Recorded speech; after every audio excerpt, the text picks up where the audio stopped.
mean, it seems pretty clear cut. Did they cheat or not cheat? How can there be a middle ground here? I think there is some room for some gray area in here, and I'm not exactly sure what you guys will think. But so good friend of mine, really good friend of mine, childhood friend of mine, has now moved to South Korea. He's in the military, so that's where he's currently staying. He's been there for a few months now, and he's away from his family.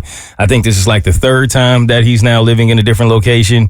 So he's adjusting. He's adjusting to the lifestyle, and we don't get to talk as often. We normally speak every week, but I think it's either a 12 or a 13-hour difference. So he's going to sleep. I'm waking up. He's going to sleep. So I haven't heard from him other than like maybe his first couple of days there, because he called me. I've been to South Korea quite a few times, and he wanted to ask for my advice on some things. But I get a phone call from him at like midnight, my time. And I knew that's different. He would never call me at that time. He knows what I do for a living. Like, so it made me feel like this must be really important. Mm-hmm. And so I answer the phone, and he says, I'll just tell you the story as he told it to me. And it's one thing that's also interesting about it is I always speak to the difference in how men seem to speak to each other and women and the details. And there was one, which my lady said was a very important detail that I did not get. And I still haven't got it because it's so difficult for us to communicate. And I wonder if you guys will pick up on that. But here's what he told me. He said, hey, bro, I know you sleep, but I need to talk to you. I said, okay, what you got? And he said, I think I messed up. I think I messed up really big. So I'm like, oh boy, okay, what happened? So he said he went out. He's gotten to the point now where he's starting to feel lonely when he's home. You know, obviously he doesn't speak the language. The food is different. Everything is different. Mm-hmm. He said it was a tough, of all the adjustments for him for some reason, this one was the toughest. And so he was like, I just needed a night. I just needed a night to go out and just release. And so he went to, I guess, some club, and he was kicking it. And it was one point in the night when he said there was a woman, and she had came over and she started talking to him.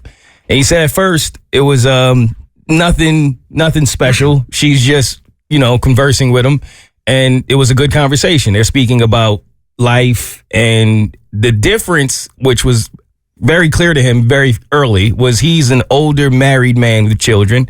She's a little younger, not much younger, but she's a little younger. She's single, no children. And they were just communicating on, I guess the different experiences of where they both currently are in their life. So at some point, she asked if he would like to dance. And he thought, no harm, no foul. It's just a dance. So they go out to the floor. Now, okay, I did mess up a bit because at this point, he said that he has children. He has not said that he is married. Mm. So she doesn't know that yet. She knows that he has children. So they go out to the dance floor and they dance. And he said what he honestly thought was going to be like a quick dance turned out to be, they probably danced for 30 minutes straight, just song after song, middle of the dance floor.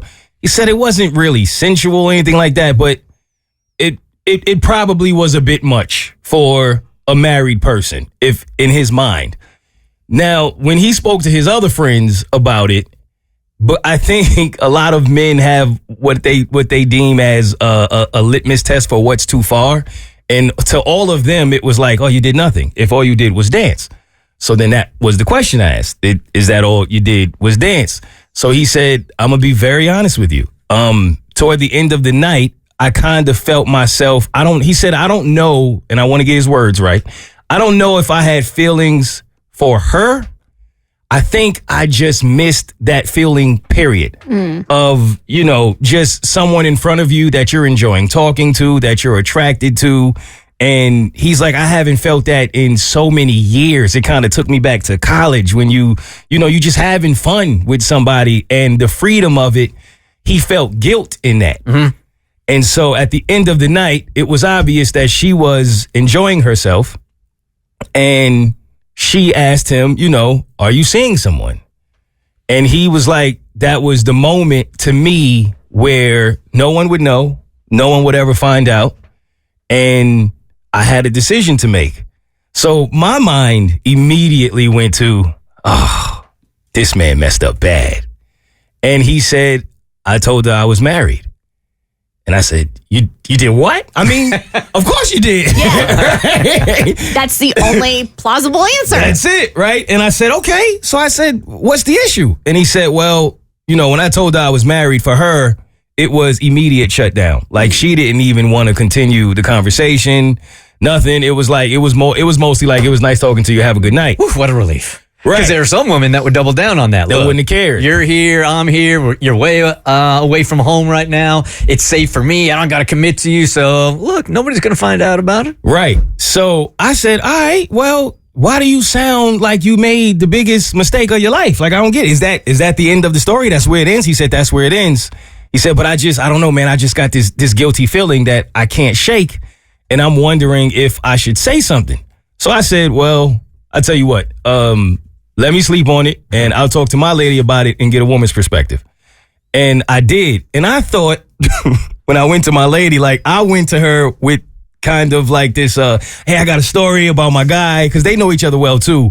And I'm like, I think it's good because I think it shows that there are men in the world who, if faced with this type of challenge, will make the tough decision, the right decision, the honorable decision, because I feel like that story does not end like that a lot of the time.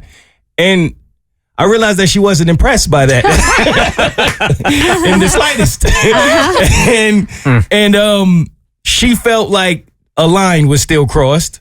Mm-hmm. And there was one thing in particular she asked. I'm just curious, would y'all have any more questions off of what I just said? For him? If you're her. Because she said there was one infraction that stood out to her the most of all of this that I completely spaced out. And she's like, I don't know how you didn't ask that, because that's the most important question.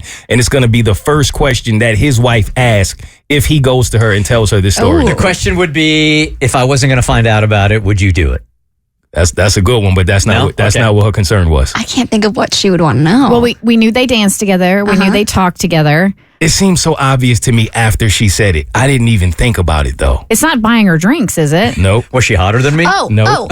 Was he wearing a wedding ring? Bingo. Oh, okay. How did y'all even get to the point of dancing like that and she didn't know you were married and she had to ask, where was your wedding ring? What was his answer? So that's the thing. You don't when my know? lady brought that up, she's like, you didn't ask him that? I'm like, I didn't even think of that. And now I can't get the dude on the phone. Because that does change things. If he takes his wedding ring off and goes downstairs to have drinks and a dance, that changes things. Right.